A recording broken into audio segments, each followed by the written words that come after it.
I will just want you to know, behind the scenes, my best material was cut already. But I also want to expand on the notion of this being friends. We're all friends here. He hardly needs this introduction, but I'm going to give it to you anyways, so you can revel in all of his accomplishments. The basic. Tonight's guest is a professional musician, and you've been playing around town a lot. A bit. Author, painter, it's not in here. Okay, Right, good. And the author of Yesterday We Forgot, Tomorrow, Santa Fe Psychosis. Over the last 10 years, Talley has published 60 stories and essays in publications all over, and yet means you're working all the time. Seems like. Spreading the word, I guess. For instance, Glenn Atticus Review, About Place Journal, Whiskey Tit, and Saturday Evening Post, which is amazing because I didn't even know it existed anymore. But it does. We're keeping it alive. It very does. A short story, Celestial Vagabonds, won Best Fiction Contest from Jerry Jazz Musician. Other titles include the literary short story collection, My Secret Place, and the genre collection, When the Night Breathes Electric, 2023. And really, no one speaks as well for Max Talley as Max Talley, who will now read and talk about his new book. Thank you, DJ. Thank you.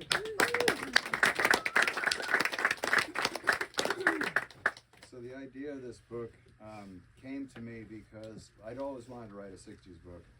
But about 15 years ago, I was teaching guitar at Jensen Music, which sadly just closed recently. And a woman who was my student gave me like 10 books by T. Jefferson Parker. Okay, very famous crime writer. And I looked through all of them, and it's not really my style. I would love to have his problems. He's sells a bunch of books, and he's a good crime writer. But I found one called California Girl, and I said, oh, this is interesting. It's like in 1968, it's a psychedelic crime book. So I looked at it and I was totally disappointed. Now I'm sure it sold a lot of copies, but it was just like all of his other crime books set in the late 90s or early 2000s, but every once in a while he would throw in, there's a woman with a headband. Or in one chapter, someone's smoking a joint because people only smoked joints in 1968. And then there's a surfer because people only surfed in the 60s. So it was sort of like, I don't know, a Forrest Gump kind of thing where they just would throw a little reference in, but I didn't feel like I was in the 60s, so I really wanted to write a book from that point of time that would be like that. This book rose out of a book that didn't sell 11 years ago called Dear Mr. Fantasy, which went from the 60s to 2010. Nobody wanted to publish that. They were like, 5 decades, 5 characters, 130,000 words? No. You know, they sort of slashed, it said 2 characters, 80,000 words. 1 decade. So some of those stories got published in other magazines. 2 stories about the character in this book got published in a crime magazine, and the editor said, so is this from a book? And I was like, no. So I thought maybe I could write this. It would be just in 6 months of 1969 instead of 5 decades with 5 characters. So I did that. It took 2 years to sending it out and getting rejected. Crime places thought it was too hippie. Literary places thought it was too crimey. So finally I found a place in New York, and it's a good sign when they read your book within a month as opposed to it's out for 12 months. And then they send you a form rejection. Thank you for your YA. We did not read it, but we're not publishing it either. So anyway, the book got published, and I would like to read the beginning section of it for about 9 minutes. This will just give you an idea of the main character, what he's going through, sort of the inciting incident that launches him into the world. Haight Street was thronged with young hippies and middle-aged freaks that fateful day. The air thick from tobacco, incense, auto exhausts, and fried food smells. Some blue-nosed straights gawked on the sidelines as a discordant blend of noise echoed off storefronts. A balding man in a toga who resembled Allen Ginsberg shouted out poetry, while a dude in American flag pants blew on a harmonica. A young woman with ratty brown hair in her eyes played a recorder, and a painted face guy in army fatigues blasted trumpet victory calls. A seething madness, like a stalled parade stretching for blocks, and as Dorn veered out into car traffic, then pressed through bodies blocking sidewalk travel, he reminded himself, this was freedom. No one living there, no one camped there, wore suits or formal dresses or carried briefcases to some bullshit 9-to-5 job. They'd escaped Squaresville to find their utopia, bliss, but the masses just kept coming. When the plainclothes cop first approached Frederick Dorn at his art gallery, his initial response was, no, hell no. Become a fucking narc? Unthinkable. But that was back in December of '67. 18 months later, any lingering afterglow of the summer of love in San Francisco had most definitely ended.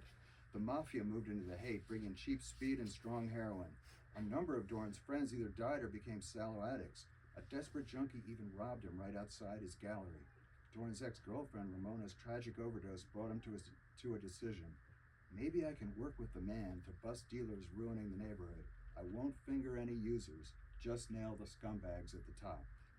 Detective Rodriguez, he said over the phone, it's Freddie Dorn. You asked for my help a while back. There's a neighborhood dealer known as Rat Man. Are you interested? We're very interested in shutting Rathkin down, Rodriguez replied. Come in to talk. Ratman Rathkin, purveyor of mass quantities of bad drugs. His experimental batch of orange marmalade, called Ohm, caused a local dude to run into traffic and get hit by a trolley car. It also sent a 15-year-old girl to the psych ward in a straitjacket. Dorn's best buddy, Van Monk, had his brains permanently fried by a single dose of Ohm. Dorn walked 8th Street in July of '69, a day after calling. He finally reached the Park Station. Inside, the scent of body odor and desperation mingled freely. Dorn shuffled past benches holding delirious hippies, 2 Black Panthers, a chanting Hare Krishna member in robes, and a disoriented grandmotherly woman. He peered in the open offices until he found the sole Hispanic cop. Detective? Dorn, come in. Rodriguez chewed on a sandwich. So, can you help us nail Rathkin? Dorn felt uncomfortable, trapped. I won't be an informer, but Ratman needs to get busted. Too many casualties from his drugs. Rodriguez flexed a police smile. That's all we want, he insisted, a little community cooperation. Let's go speak to the captain. The captain didn't like the idea at all, but somehow Rodriguez convinced him. Dorn promised to contact them when he got a line on Ratman's whereabouts. 2 days later, against his better judgment, Dorn clambered over the closed security gate at the south end of the Golden Gate Bridge at midnight and scuttled along the empty walkway for 100 yards until he saw the hunched form of Ratman. His legs dangled over the 2-foot ledge. Dorn joined him, keeping one arm around the railing like an anchor. Hey man, long time no see. Dorn didn't reply. He sat on the iron lip, a ledge that existed inches from the public walkway in measurement, but miles away in sanity. He crossed the divide between a tourist taking in the view and a suicidal loner at the edge of his lifespan. Maybe someday the district would patrol the bridge, put up barricades to make it harder for the jumpers, but not in July 1969. Free love, free jazz, and free death. Thanks for coming, Ratman said, as if Dorn had driven up to a party. I needed a witness. By Ratman's side lay a 6-foot duffel bag packed with something. You sure about this plan? Dorn gripped his faded jacket tight for warmth. If I don't off myself tonight, the mob will do it, Ratman said. It's a control thing, master my own destiny. A thundering foghorn blat rose from the gray suit below. Occasionally the fog cleared to show whitecaps on the bay below. Dorn stared straight out at Alcatraz Island because looking down made his stomach queasy, his head dizzy with electric fear and the whispery seduction to leap. When the Mafia moved into the Haight last year, they only took notice of Ratman after fronting him 5,000 Dexedrine capsules that he never paid them back for. The West Coast mob didn't give warnings like in movies. They just got rid of you. Dorn studied the displayed bag by Rathkin. You asked me to come witness this theatrical absurdity? One performance only. Death of the most famous dealer in San Francisco. Ratman outstretched his arms. Infamous, you mean? Van Monk should be here. Ratman twitched. Nobody would believe that crazy fool as a witness. He sucked on a joint, an evil grin sandwiched between his charcoal stubble. You sold him the orange marmalade that's kept him tripping ever since. Dorn wished he was inside one of the warm, lit-up houses jutting out on the Tiburon Peninsula. Hang on, man, Ratman said. First off, I gave him that ohm, a free sample. Also, Van Monk tried every new pill that hit the street. It's just a bullshit innuendo of a rumor, of a myth, of a lie, that my product did that to him. How do you know? Have you eaten any? Are you crazy? Ohm is like a cocktail of STP, DMT, and mescaline cut with speed. Ratman exhaled. Anyway, everyone's free, man, to take whatever they want. He pointed a finger. And it's not very hip for you to be against freedom. Me, I just provide for others. Sure, St. Rathkin. Dorn shivered. Let's get this over with. It wasn't raining, but the air hung wet and cold against his face. I don't believe an egotistical prick like you will ever jump. Ratman laughed. What's in the duffel bag? Dorn sat uncomfortable, both arms around the railing. My ticket to Mexico. Ratman tapped the bag gently. A friend at St. Francis Memorial owed me, provided a stiff. Dude OD'd yesterday. No positive ID. After this guy's in the water for a while, he could be anyone. Ratman turned his head. Are you getting the picture? Distraught dealer takes a mega dose of drugs, then jumps off the Golden Gate Bridge. Sounds outlandish, unbelievable. Man, we're in San Francisco. It's 1969. Anything is possible. Somewhere, roughly 240,000 miles beyond Earth, astronauts approached the moon to walk on its surface. So Dorn had to agree with the rat bastard. How's this work? Dorn asked, among the wet echoes of waves slapping against steel bridge supports below. You see me ready to jump, right? And you're gonna watch a body in my clothes fall. Ratman smirked. Then that's all you need to say. When the corpse is eventually found, it'll back up your story. They'll identify him by his fingerprints. Do you think my real name is Ratman Rathkin? Hell no. Changed it when I left Jersey in '66. Whoever this guy is, that can be me. I moved to Mexico and hired like Owsley did, and I creep back to LA, start over. And the mob will forget? With your eyewitness account and the corpse, I will live to 90, man. He unzipped the body bag but stopped. There's more. Your last will? Dorn shook his head. What do I inherit? All your tainted drugs? Ratman grunted. Since I'll be officially dead, figured I'd come clean about Ramona. Ramona? Dorn had fallen for Ramona when he first came to the Haight. In the spirit of '67, she soon shacked up with him. Things ended in early '68 when Ramona told Dorn she was free, didn't belong to any one man. He'd been devastated but hid that. Not cool to be hung up on a single lady when you could be out digging women everywhere. But what if you loved one person more than the rest? Were you a square? Bound in shackles like the Midwestern parents you escaped from? Would that eventually lead to marriage, cocktail parties, country clubs, and voting for Nixon? A year later, Ramona got hooked.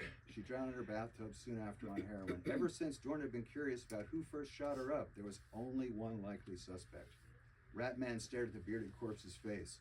After Ramona split from your pad, I let her crash at my place, he said. We snorted coke together, but later I found out she was shooting it. That's when I told her to split. He looked at Dorn, then away. What about heroin? Ratman's forehead scrunched. I don't do skag myself, he twitched, but I keep product hidden under my bed. Came home after a weekend in La Honda to find my stash open. Ramona had a key. Later, when I heard about the unfortunate event, I put two and two together. Ratman placed his arm around Dorn. I felt sort of responsible, even though it wasn't my fault in any way at all. Dorn sat motionless, trying to meditate, trying not to think. I know it doesn't matter that Ramona and I bawled a few times, just wanted to clear the air. Ratman peeled away the bag from the corpse. The bridge shook and a jolt surged through the iron girders beneath him. He grasped the railing. Earthquake. Dorn's heart constricted in his ribcage. Small ones happen every day. We don't feel it on the street, but they're fucking noticeable up here. Dorn hadn't struck anyone since grade school, but he had walked in peace marches, avoided Vietnam, and never ever considered hurting someone. But as Ratman said, anything was possible in San Francisco in 1969. Dude, you seem tense. Rathkin's ugly face returned. You and Van Monk thought you were better, never socialized, only came to score in desperate times, but see, we're all equal now. He pressed closer. Free yourself, man. We both shared a fine chick. He punched Dorn's shoulder. I congratulate you, now you congratulate me. Dorn thumped him hard on the back. The bridge shuddered again, aftershock, while Ratman pitched forward, unbalanced, his hand flailing in the misty air. Hey, grab me! His voice rose an octave, and he reached back, but his fingers attached themselves to the body bag. Dorn froze, watching himself watch a movie of real life occurring. Ratman teetered forward, pulling the corpse off the ledge to trail after his plunge. He screamed, Freddy! Out into black space. Maybe a splash sounded, but more Rathkin's extended shriek merging with the seagull cries overhead. Then Dorn got sick. Wow.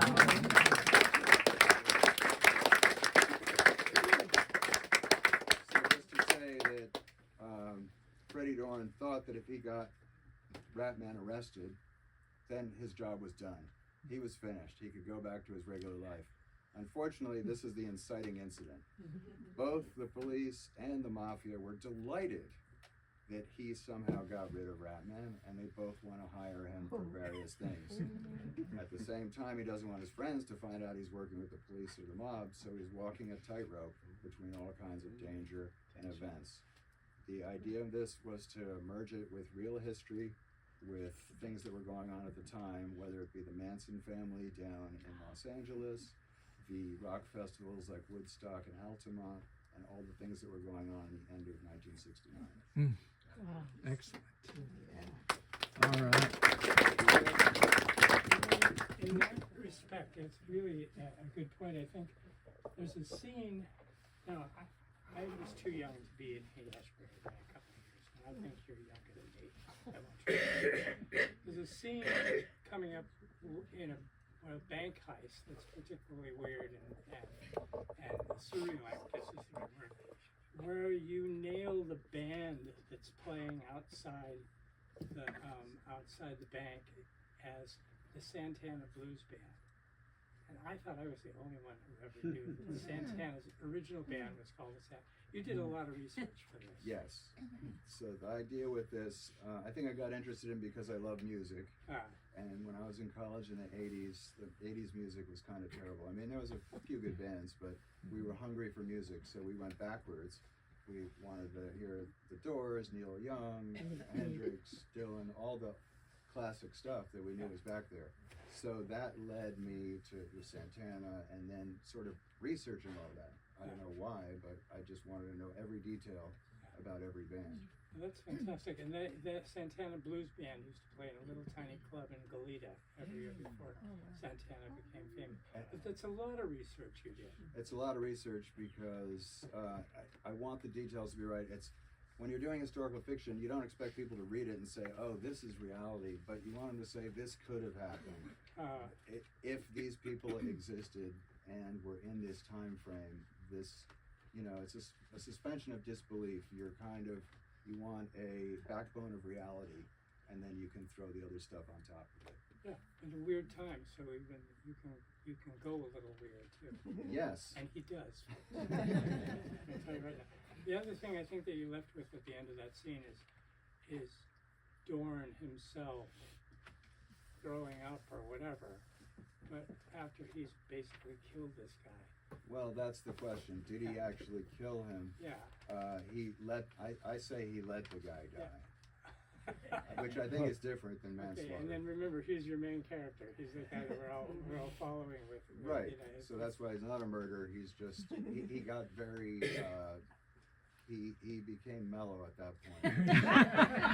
It's good that, and I didn't know that there were short stories with Dorn in them. I mean, it's very interesting to me that of all the people you could have picked for the detective or the knight errant or whatever you want to call him, he's a gallery owner at a place called United Hallucinations. Right? Yeah, in the original book, the book that never got published, there was 5 characters, and it wasn't so much a crime novel. That was the one thing that he did, and it haunted him through the rest of the book. And then it followed him into the 80s New York art scene. But anyway, he was the one that most naturally could do it. Van Monk was also in the original book, but he had his mind messed up from Ohm. So he was flashing back and forward in time. He wouldn't be a good detective. He would be a very flawed. Did you make up Ohm? I never heard of it before. I made up Ohm because... Okay, that's good. Yeah. I want to try it, but... I'll give you some later. When I'm 80, in an imaginary setting.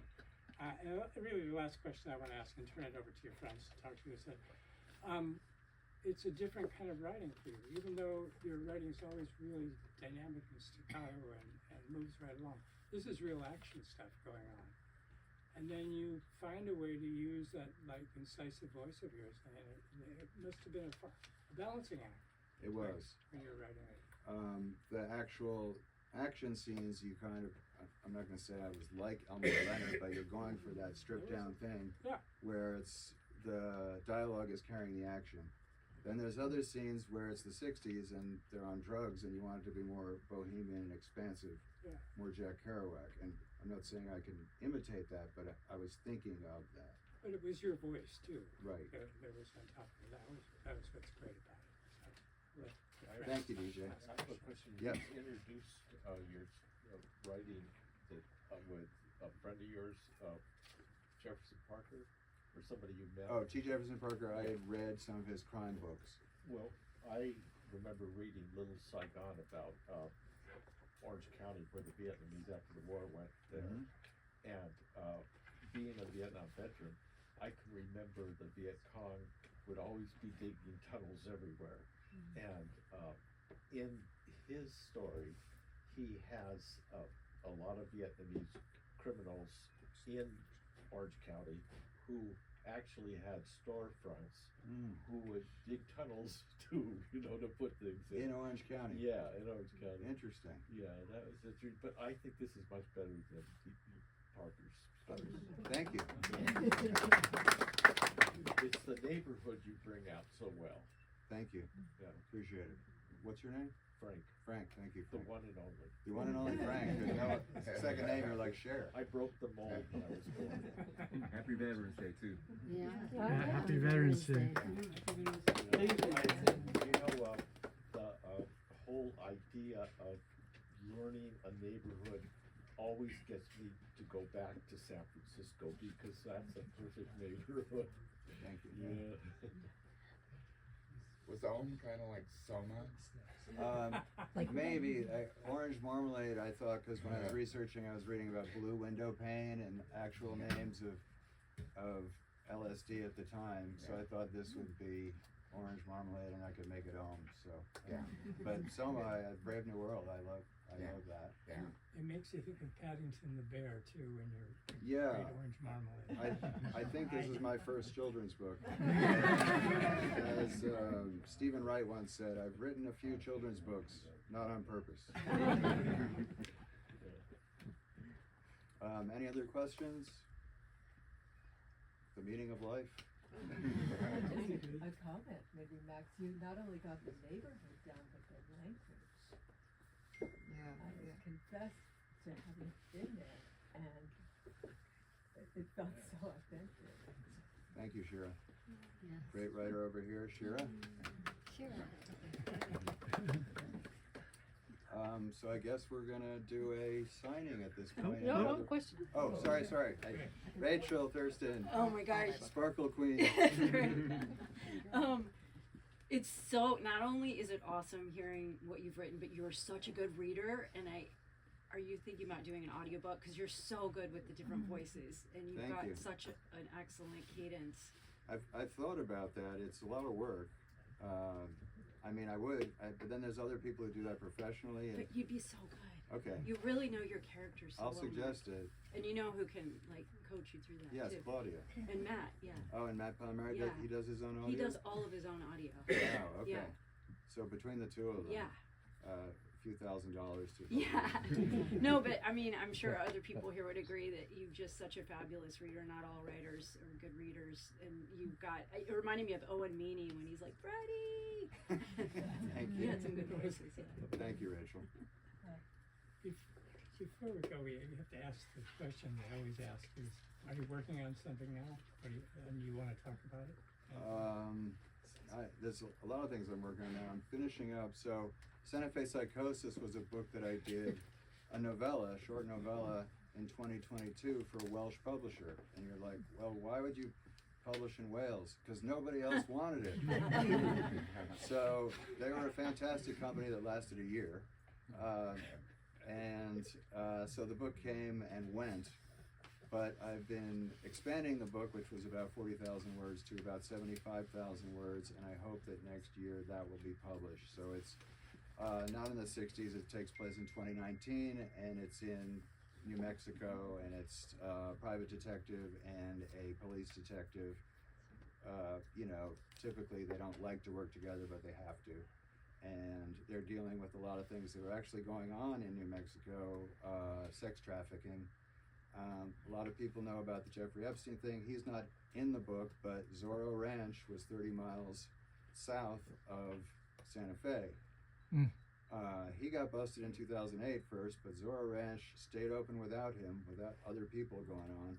So that's in the background. That's not the foreground, but it's all about things going on there involving kidnapping, murder, and trafficking. Did you ever meet somebody like Ratman in your life? I mean, I have to disclose when I might have smoked the devil's lettuce. I've met some dealers when I was younger, and they were not always nice. And I do remember one who, at a certain point, my friends were like, "You got to call this guy," and we called, and the mother answered and said, "He's dead." So there were those guys. They were dealing with criminals all the time, and they didn't pay back. They thought they were badass, and then they died. So I mean, it's a wonderful character. thank you. Yeah. It's like a mixture of sort of all the assholes you meet in your life.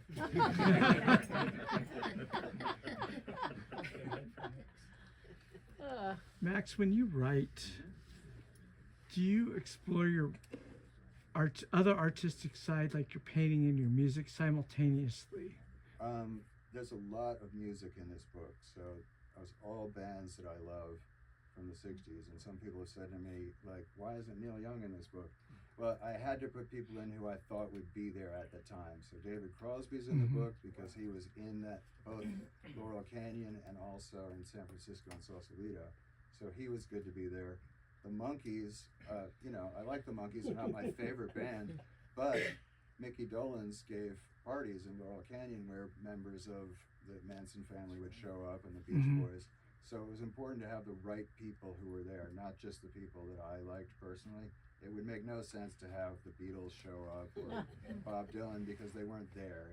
That would just be, and also they're such large figures that they would sort of capsize the book. Yeah. You know what I mean? Yeah, interesting. So yeah, and the character works in an art gallery. So I didn't really put my art into it, but I love album cover art. I love psychedelic poster art from that era. So that was a way to pay a tribute to that. When you were working on this, did you specifically concentrate on writing only, or did you also do music or painting at the same time? I think sometimes you're writing and then sometimes you take a break and you do other stuff. It's not like you're doing it all at the same time. Yeah. I wish I could do that. That would be awesome. But I think when you're writing a book, sometimes people say they wrote it for 2 years. I don't know if they're writing it every day for 2 years. Yeah. You write for 4 months and then you sort of hit a wall and you're like, "Am I done?" And you're like, but you're not satisfied. So there's something in you saying it's got to go. And then a few months later, you write a bit more. Well, this aspect of you came out loud and clear with Peace, Love, and Hate. Mac Talley, thank you so much for joining us.